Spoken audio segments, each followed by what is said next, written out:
আরে ভাই, শেখ হাসিনা বাংলাদেশে প্রবেশ করবে কাছাকাছি রয়েছে, এটা তো খুশির সংবাদ। কারণ যেই শেখ হাসিনা এই দেশে গণহত্যা চালিয়ে গেছে তাকে ইন্টারপোলের মাধ্যমে বাংলাদেশে আনতে আমাদের প্রচুর টাকা খরচ হবে।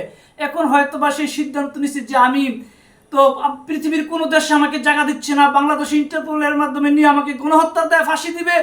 সে মনে করতেছে যে আমি দেশের জন্য এত কিছু করলাম, জনগণ আমাকে এভাবে তাড়িয়ে দিল, আমি আমার দেশে গিয়ে আমি প্রবেশ করবো, দেশের জনগণ আমাকে গণপুটিনি দিয়ে মেরে ফেলুক, অথবা আত্মহত্যা অথবা আমাকে ফাঁসির দড়িতে ঝুলিয়ে মরুক, আমি দেশেই মরতে চাই।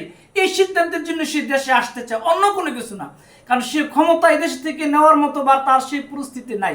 সে নিজেকে যতই দাবি করুক আমি এটা করছি সেটা করছি, কিন্তু এদেশের জনগণ যেখানে আপনার 99 লক্ষ কোটি বিলিয়ন মার্কিন ডলার সে শুধু ঋণ করে দিয়ে গেছে, এবং 96 লক্ষ কোটি মার্কিন ডলার সে